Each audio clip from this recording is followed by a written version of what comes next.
하나님 말씀 보겠습니다. 에스라서 2장 70절입니다.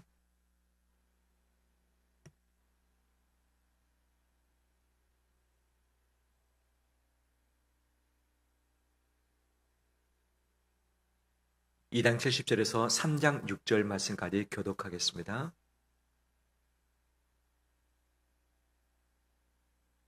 이에 제사장들과 레위 사람들과 백성 몇과 노래하는 자들과 문지기들과 느디딤 사람들이 각자의 성읍에 살았고 이스라엘 무리도 각자의 성읍에 살았더라.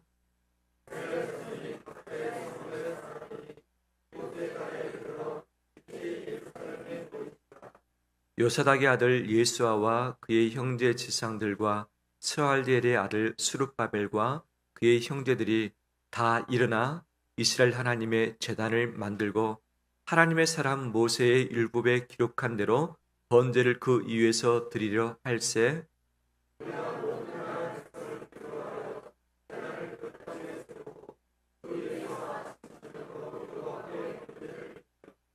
기록된 규례대로 초막제를 지켜 번제를 매일 정수대로 날마다 드리고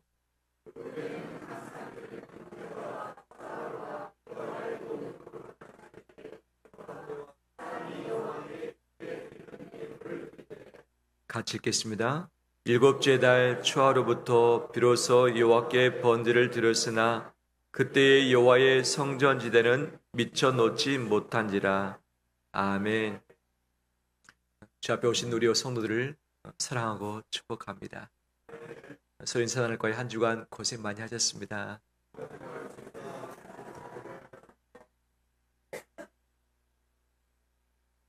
쉽지 않은 인생 여정이지만 한 주간 가정에서, 사회에서, 직장에서 고생 많이 하신 여러분에게 하나님의 이루하심이 가득하길 소망합니다.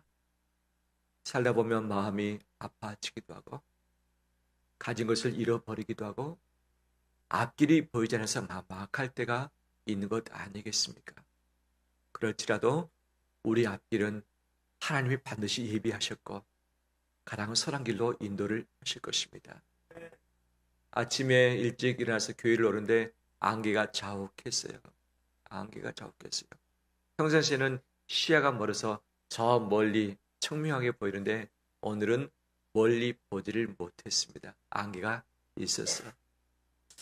보통 안개하면 저 개인적으로 이런 생각됩니다. 잘 보이지 않네. 언제 안개가 걷힐까?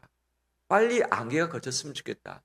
그래야만 이 고속도로에서는 속력을 낼 수 있고 그 다음에 비행기가 안개 때문에 운항을 못하게 되는데 안개가 거쳐야지 운항할 수 있고, 제가 예전에 바닷가에서 몇 년 살았는데 보니까 안개가 가득하면 이 배가 또 뜨지 않더라고요. 배도 뜨지 않고 여러 가지 불편한 점이 많이 있다. 그래서 안개가 안 끼었으면 좋겠다. 빨리 거쳤으면 좋겠다. 좀 환히 좀 봤으면 좋겠다라는 마음이 있었던 것입니다. 근데 안개를 보면서 안개도 하나님이 이유가 있어서 자연의 원리에 있어서 이 있게 허락을 하셨는데 분명 안개가 있게 하신 이유가 있을 것이다. 왜?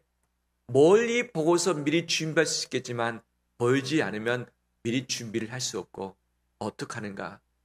현재에 좀 더 충실하게 되어지고 가까이 보는 것을 좀 더 보면서 바로 이곳에 머물라는 것이 하나님의 뜻 아니겠는가 생각이 되어집니다.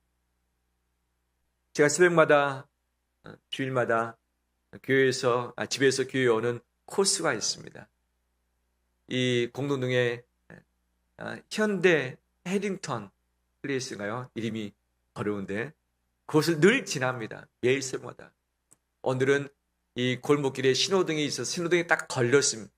걸려서 한참 기다리는데 보니까 이상한 건축물이 하나 있는 거예요. 아파트 입구에. 바로 이 조경을 위해서, 조경이 아니죠, 모형물 위해서 이 작품이 딱 있는 거예요. 처음 보는 겁니다. 이미 그 아파트가 세워진 지가 벌써 몇 년이 됐고 매일마다 지나기 때문에 제가 봐도 1000번을 봤어야 될 그 땅인데, 그 지역인데 오늘 제가 처음 봤어요. 보니까 멋지더라고요. 빗살무늬 토기의 모습인데 아주 웅장하게 커다랗게 있더라고요. 왜 못 봤지 지금까지? 왜 못 봤지? 교회 빨리 오려다 보니까 주변 보지 않고 그다음에 신호등만 보는 거죠. 빨간불에서 언제 파란불로 바뀔 것인가 신호등만 보고 오는 것이 제 습관인데 오늘은 왠지 옆을 봤더니 처음 보는 그것이 딱 있는 거예요. 그러면서 느꼈던 것이 멈춰야만 볼 수 있는 게 있겠구나. 하나님이 예비하신 아름답고 멋진 것이 우리 주변에 있는데 내가 멈추지 않고 계속 질주하려고 달려가려다 보니까 저 멀리 바라보고 저 높이에서 바라보려고 하다 보니까 현재 나다 있는 속도가 나지 않는 이 현재의 삶을 내가 누리지 못하고 지나쳐버리고 그냥 눈 감아버린 봉쇄가 아닌가 그런 생각을 했었습니다. 우리 인생이 때로는 멈춰야 될 때가 있고 기다려야 할 때가 있고 멀리 보이지 않아서 우리의 눈이 가려질 때가 분명히 있는 것이죠. 이유가 다 있죠. 이유가 다 있죠. 현재 하나님께서 나를 위해서 예비하신 것이 내 옆에 있는데 이것 뭐라고? 이것을 붙들고 이것을 누리라고 이것을 책임지라고 우리에게 그런 타이밍을 허락하신 줄 믿습니다. 혹시 시간이 멈춰져 있습니까? 앞길이 막막합니까? 하나님의 뜻이 있고 현재에 내게 허락하신 의미가 보물처럼 숨겨져 있는 줄 믿습니다. 기도하면서 찬찬히 바라볼 때에 이것들을 발견케 될 것을 믿습니다. 이스라엘 백성이 예루살렘으로부터 직선거리 850km 그 다음에 이 걸어갈 수 있는 길로 하면 1500km 떨어진 곳에 포로로 끌려가 버렸습니다. 예루살렘에 오고 싶지만 오지 못합니다. 왕의 명령이 없이는 이주를 하지 못합니다. 고향이 그리웠습니다. 나라가 그리웠습니다. 예루살렘 성이 그리웠습니다. 하나님의 성전이 너무 그리웠습니다. 오고 싶지만 오지 못합니다. 저 멀리에서 그발강 강가에 모여서 바로 안식일마다 울면서 하나님께 기도를 했었던 것이 이스라엘 백성들이었죠. 하나님, 고향에 가고 싶어요. 하나님, 회폐되어진 우리 땅에 가고 싶어요.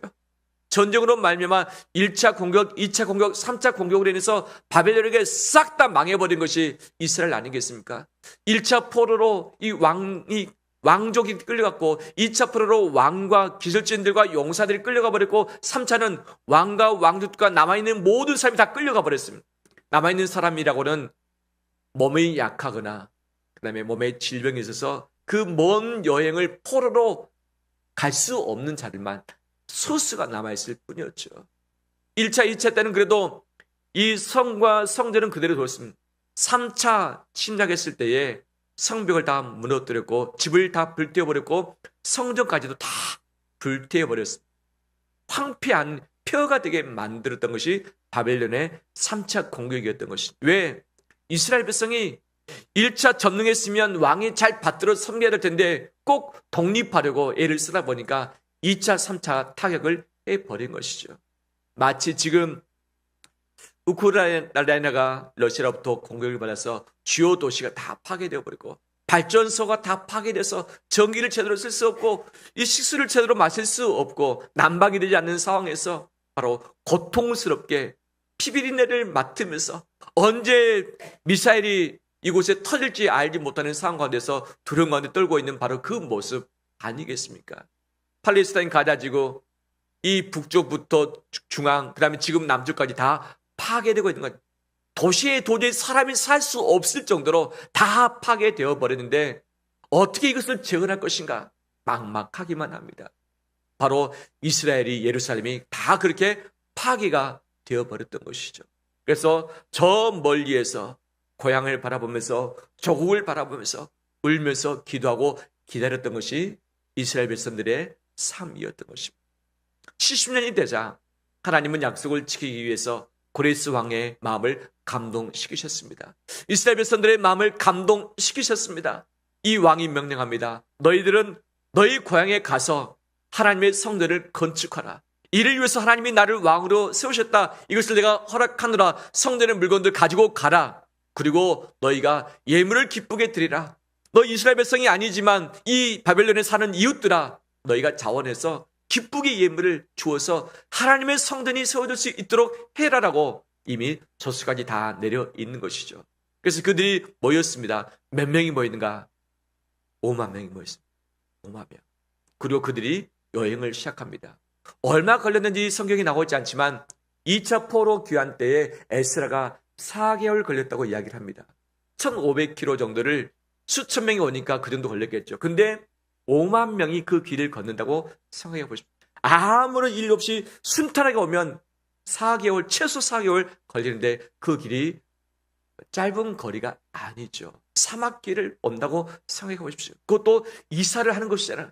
자기 간단한 이 세간살이를 다 정리했고 그 다음에 오면서 잠잘 곳이 없기 때문에 아마 천막을 다 준비해서 오면서 중간중간 천막 치면서 살았을 텐데 5만 명이 온다고 생각해 보십시오. 거대한 행렬이 먼지를 나부끼면서 차근차근 오고 있는 그 모습. 중간에 위험도 많이 있었을 것이고 중간에 아파서 죽은 사람도 있었을 것이고 그 다음에 먹을 것을 챙겨야 하는데 제대로 챙길 수 있는 여건이 마련되어 있을까라고 하는 의문도 있는 것이죠. 그들은 하지만 그들은 부푼 꿈을 가지고 왔습니다. 무엇을 위해서? 하나님의 성전을 건축하기 위해서. 이 비전을 품고서 예루살렘에 겨우겨우 도달을 했던 것이죠. 와서 보니까 엉망임, 전쟁의 폐허가 그대로 되어 있는 것이죠. 1차, 2차는 그대로 두었지만 3차 때는 모든 것을 파괴했기 때문에 다시 와서 보니까 완전히 황무지가 되어버렸어요. 3차 이 공격과 그 다음에 1차 포로 귀환 사이는 얼마인가? 이것이 50년 기간, 50년. 1차 포로로 갔던 것과 1차 포로 귀환 이 기간이 70년입니다. 70년. 근데 2차, 3차도 포로 갔기 때문에 3차 포로 간 이후에 50년 만에 다시 돌아온 사람도 있었을 것이에요. 그 전에 처음 봤던 사람은 아직도 웅장하고 예뻤던 그 모습을 기억하고서 그 이미지 가지고 갔을 것이고 늘 이것을 동경을 했을 것입니다. 3차 포로 간 사람 그래도 폐허된 곳을 바라본 사람도 있고 이것을 가슴에 새겼겠죠. 그런데 온 사람 중에서는 절반 이상이 한 번도 예루살렘에 가보지 않았던 사람, 제2세죠. 예루살렘 그 바벨론에서 태어났던 사람들, 젊은 사람들은 아직 가보지 못했습니다. 부모님, 조부모를 통해서 들었을 뿐인 것이죠. 그래서 마음속으로 생각으로 이 예쁘고 아름다운 것을 상상을 했겠죠. 우리가 가면 성전을 세워서 열심히 살아가겠다라는 마음이 들었을 것입니다. 그런데 와서 보니까 황폐된 뼈 자체가 있는 것이죠. 와서 망연자실했을 것입니다. 무엇부터 해야 될지 손이 잡히지 않는 거예요. 어렸을 때 이사를 많이 했습니다. 요즘에는 포당 이사해서 그래도 이사 짐센터에서 잘 포장도 해주고 잘 풀어주고 잘 정리를 어느 정도 해주잖아요. 예전에 어떻게 이사했습니까? 박스를 다 사다가 짐을 다 쌌습니다. 다 묶는 거죠. 그 다음에 이 짐이 좀 많이 있으면 용달을 불러가지고 용달에 막 싣고 이동해서 용달에 짐을 내리죠. 짐이 적을 때 어떻게 하는가? 수레를 빌려가지고 수레에 짐을 싣고 계속 왔다 갔다. 저 청년 때 뭐 했는가? 교회에서 했던 것이 몇 개 있어요. 하나는 뭐냐면 결혼식 찾아가서 축하했던 거. 또 하나는 뭐냐면 교회들 이사할 때 가서 함께 도왔던 거. 이사하고 나면 뭐 줍니까? 근데 짜장면 한 그릇 얻어먹고 하루 종일 이삿짐 날아주고 이삿짐 정리해주고 그때는 그랬던 것 같아요. 요즘에는 이삿짐 센터에서 다 하는 거죠. 근데 이사를 자주 다니다 보면 못하느냐? 힘듭니다. 다 정리가 안 되고 그냥 이사를 했는데 짐이 정리가 안 되고 박스가 그냥 방에 가득했는데 어디서부터 정리해야 되는지 어떻게 해야 되는지 어렸었기 때문에 저희 역할은 작았겠지만 부모님이 봐서는 정말 막막하지 아니겠을까 생각도 되어집니다. 이스라엘 백성이 왔습니다. 와서 보니까 다 없는 거예요. 돌무더기 되고 잡초무승하고 보니까 살 집도 없는 거예요. 농사를 지어야지 먹고 살고 목축이 해야지만 뭐 가축에서 얻을 수 있는 것을 얻을 수 있는데 아무것도 부푼 꿈을 가지고 우리가 성전 건축하자 딱 왔는데 아무것도 없는 거예요. 몇 명이 왔다고요? 5만 명이 왔습니다. 5만 명이 식사를 하면 얼마나 많은 부자재가 필요할 거예요. 예루살렘에 딱 모이는데 먹을 것을 구할 수 있다 없다? 없다. 어디 시장 가서 사올 수 있다 없다? 없다. 황무지가 되어버렸습니다. 예루살렘뿐만 아니라 그 모든 주변 성까지 다 파괴되어 버렸기 때문에 이 논밭이 다 사라져버렸기 때문에, 목초지가 없어졌기 때문에 당장 먹을 것이 없는 거예요. 배를 굶고 있으면 4개월 이상을 이 힘들게 왔는데 와서 보니까 더 힘든 상황이 펼쳐져 있는 거예요. 성전 건축을 바로 시작했을까요? 못했을까요? 할 수 없죠. 할 수 없죠. 같이 모였는데 어떻게 합니까? 모였으면 아무것도, 물이 있습니까? 먹을 것이 있습니까? 우리가 그 배설을 하면 이것을 치울 데가 있습니까? 살 수 없는. 그래서 뿔뿔이 흩어지고 말았던 것이죠. 예루살렘과 그 온 주변 성으로. 왜? 당장 땅을 파서 씨를 뿌려야 되니까. 이 가지고 오는 가축들이 좀 있었을 텐데 가축을 먹여야 되니까. 어떻게든지 열매를 따 먹어야 되니까. 한 곳에서 모였으면 다 죽을 수밖에 없기 때문에, 5만 명의 먹을 것을 구할 수도 없기 때문에, 잠잘 것도 없기 때문에 다 흩어져 가지고 각자의 고향에서 천막을 치면서 아마 손과 발에 피를 흘려가면서 자기의 집들을 재건을 했을 것이고, 없어져 버린 밭을 다시 일구해서 돌을 다 끄집어내서 정말 다시 쟁기질을 했었을 것이고, 양들을 다시 치면서 거기에서 나오는 우유와 젖을 얻을 수 있는 것 아니었겠습니까? 이들의 삶이 이랬다는 것이죠. 오자마자 성전 건축하기를 원했지만 그렇지 못했습니다. 자기의 의식주가 해결되지 않는 상황에서, 당장 생명줄이 없어지는 상황에서 동참할 수 없었던 것이죠. 얼마나 걸렸을까? 얼마나 지났을까? 오늘 본문에서 정확하게 말하고 있지 않지만 1절 말씀 보니까 이스라엘 자손이 각자의 성읍에 살았더니 언제? 7째 달에 이르러 일제히 예루살렘에 모이니라. 다시 다 모였습니다. 언제? 7째 달에. 이 7째 달의 의미가 무엇인가? 2가지입니다. 하나는 그 해의 7월에 모였다라고 해석하기도 하고, 또 하나는 이 귀환하고 나서 7번째 달 만에, 7개월 만에 모였다라고 해석을 하기도 합니다. 어느 것이 더 맞는지는 정확지 않지만 대체로는 7월달이지 않는가라고 생각을 하고 있는 것이죠. 그럼 이들이 왔을 때 얼마나 됐는가? 길게는 7개월 동안 그렇게 손 놓고 있었다고 하는 것을 파악할 수 있는 것이죠. 그들이 다 모였으면 무엇부터 해야 될 것인가? 당장 성전 건축은 1년, 2년 내에 이루어지지 않는 거잖아요. 스룹바벨의 성전은 초라하게 작게 지었으면 그것도 장장 4년이 걸렸던 것입니다. 무엇을 합니까? 할 것이 없었습니다. 하지만 이들이 했던 첫 번째 것이 있었습니다. 무엇인가?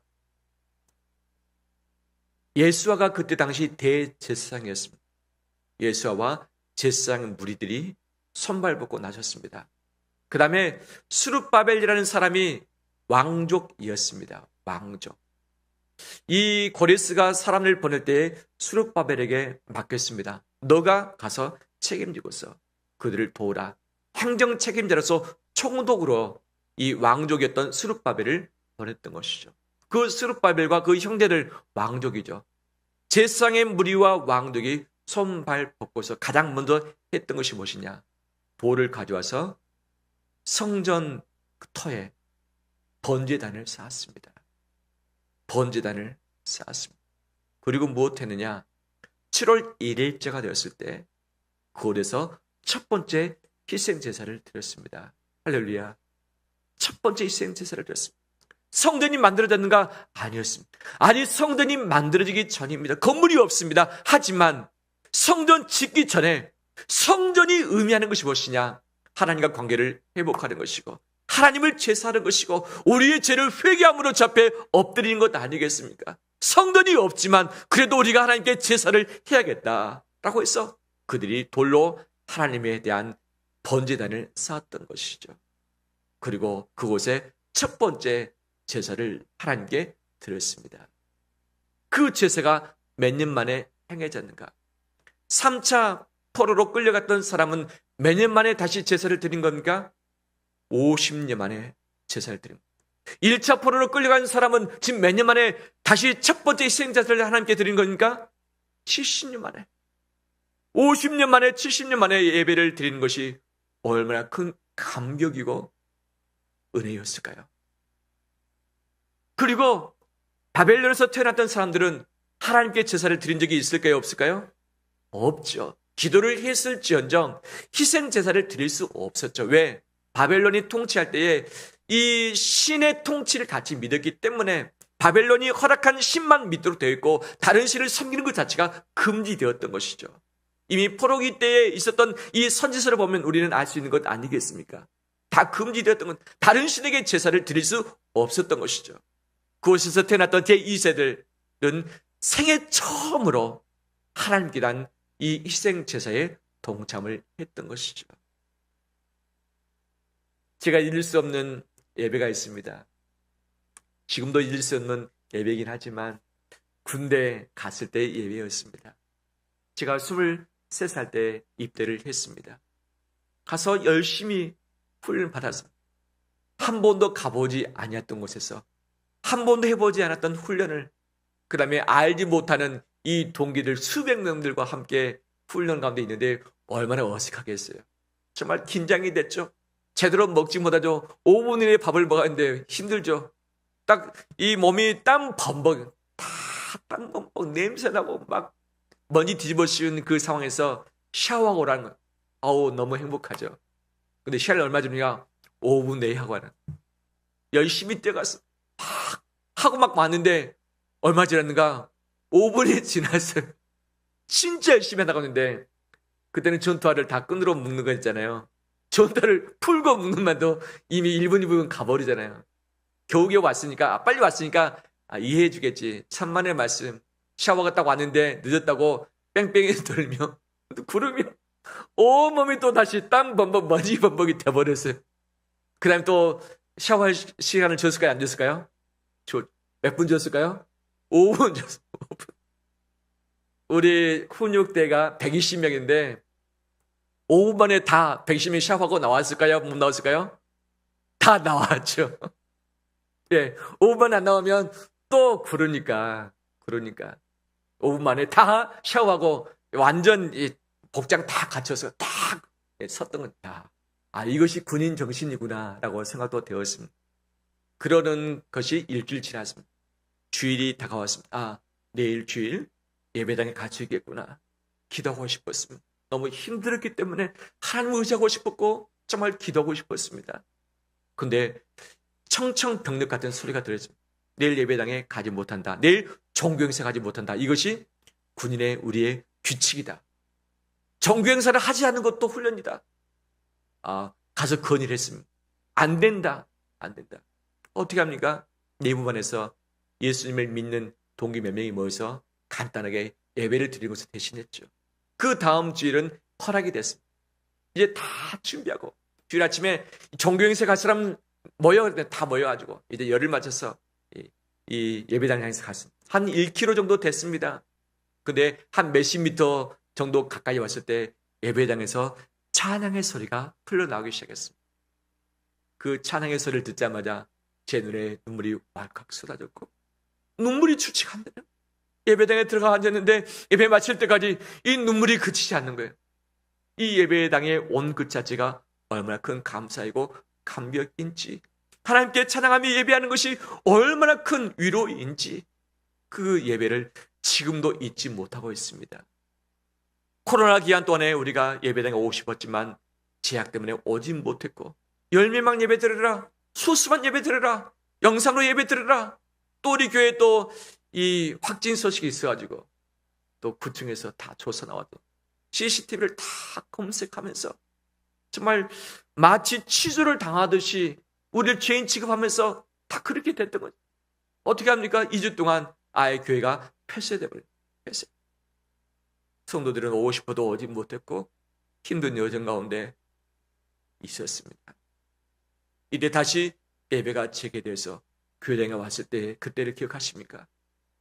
제가 혼자 교육자와 아무 사람 없는데 저 영상 카메라를 보면서 설교를 했던 때가 수개월입니다. 수개월. 지금 성도를 같이 보면서 함께 예배를 드린 것이 은혜이고 감사인 줄 믿습니다. 우리 모두는 그것을 다 겪어왔던 거죠. 이스라엘 백성이 50년 만에 70년 만에 생애 처음으로 하나님께 나와서 희생제사를 드렸을 때 그들의 마음은 녹아져 내렸을 것이고 감격 그 자체였을 것입니다. 분명 먹고 살 일이 가득하고 당장 정말 살 길이 막막하지만 하나님께 제사를 드리기 위해서 7월 1일째 다 모였던 것이죠. 7월 1일째가 언제냐? 우리로 말한다면 구정입니다. 설날입니다. 새해를 출발하는 그 날입니다. 나팔을 불었습니다. 바로 나팔절이라고 하는 거죠. 나팔을 불었을 때 온 백성이 모여서 함께 하나님 우리가 새해를 시작합니다. 우리 전체를 받아주십시오라고 하면서 하나님께 예배를 드리면서 제사했던 것이 나팔절인데 바로 그 7월 초하루부터 희생제사를 드리기 시작했다는 것이죠. 7월 15일이 되면 무엇이 있었는가?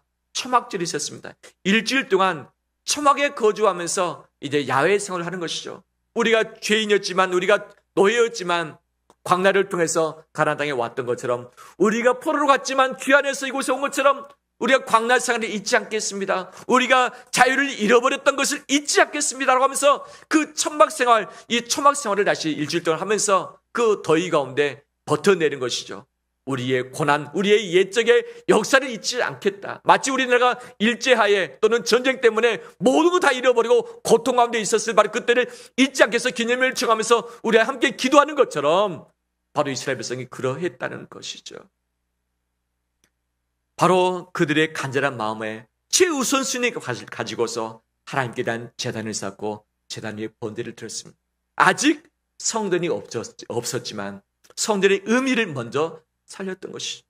이것이 마음처럼 되었는가? 아니었습니다. 두려움도 있었습니다. 그 사방에 다른 민족들이 들어와 있었던 것이죠. 이스라엘 백성들이 포로로 끌려가서 바벨론에 흩어져서 살았던 것처럼 또 다른 나라의 민족의 사람들이 흩어져서 이 팔레스타인 지역에 와서 살고 거주했었던 것이죠. 예루살렘 성에는 안 살았지만 그 주변에 다른 민족들이 포진했던 것이죠. 다른 민족들이 이것을 엿보았습니다. 이들이 왜 왔지? 저들이 왜 왔지? 우리를 해할 수도 있고 저들이 뭉치면 우리에게 손해가 될 수 있을 텐데 호시탐탐 노리면서 그들을 칠 수 있는 그런 계기를 잡으려고 애를 썼을 것입니다. 이스라엘 백성은 두려워했습니다. 저들이 우리를 공격하면 우리 무방비 상태라서 우리는 또 침략받을 수밖에 없는데 나중에 그들이 집요하게 방해를 했습니다. 왕에게 건의해서 이 성전 건축을 중단케 만들었는데 그 중단된 기간이 몇 년인가? 16년 동안 중단돼 버리기도 했었습니다. 그들은 그가 정말 악랄하게 집요하게 이들을 괴롭혔던 자를 아니었겠습니까? 바로 그들이 눈을 바라보고 있는 그때 이스라엘 백성은 두려운 가운데 있을 수밖에 없었습니다. 하지만 하나님을 예배하는 것을 위해서 그 두려움을 넘어서서 하나님을 예배하기 위해서 자기의 분주함을 넘어서서 하나님을 예배하기 위해서 황폐해졌던 상황이지만 이것을 넘어서서 성전 건물이 없었지만 하나님께 대한 관계를 회복하고 회개하고 하나님의 은혜를 받기 위해서 성전 제단을 쌓고서 그 위에 번제를 드리면서 함께 주님을 예배했습니다. 할렐루야! 이것이 그들의 회복이었던 것이죠.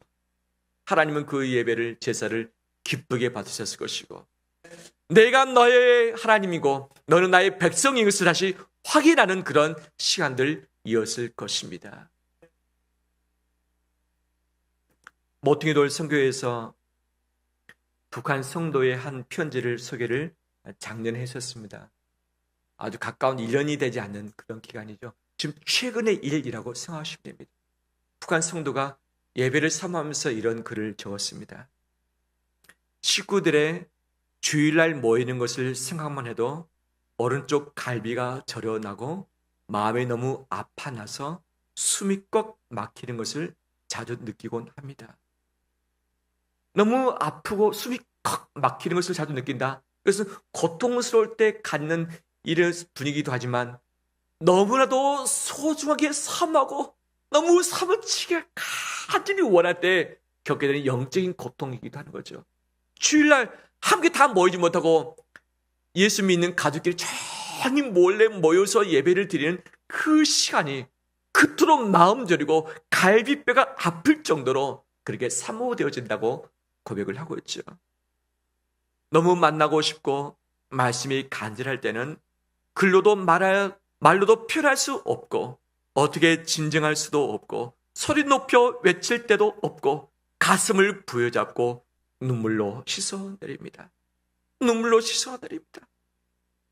마음이 나약해질 때마다 외롭고 쓸쓸하기란 사회적 압박을 받을 때는 그럴 수 없느니라. 죄에 대하여 죽은 우리가 어찌 그 가운데 살려 말씀을 붙잡고 하늘의 은혜를 나누게 해주신 아버지께 이렇게 다 감사할 수 있겠습니까?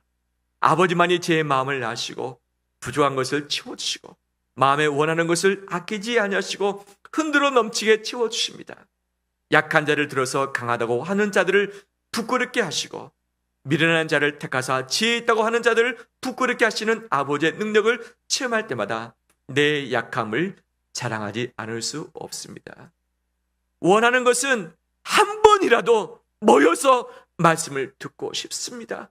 원하는 것은 한 번이라도 모여서 말씀을 듣고 싶습니다.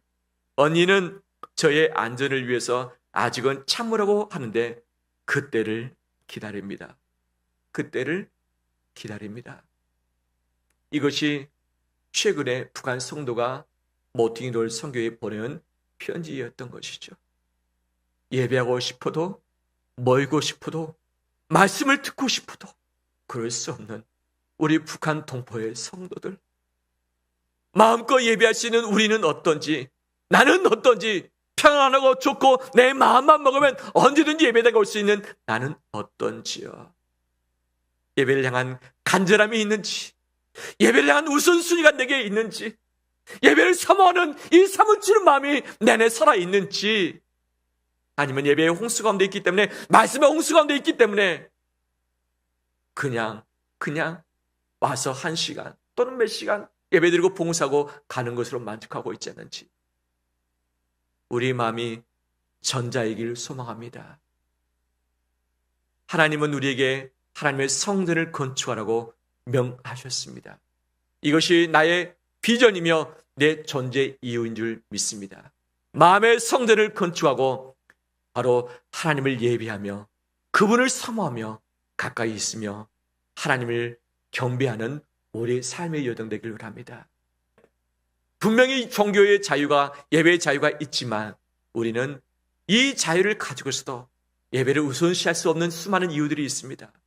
너무 분주하기 때문에, 너무 피곤하기 때문에, 챙겨야 할 사람이 있기 때문에, 여러 가지 집안의 이 애경사 때문에 출차를 하고 하지 못하는 일들이 참 많이 있습니다.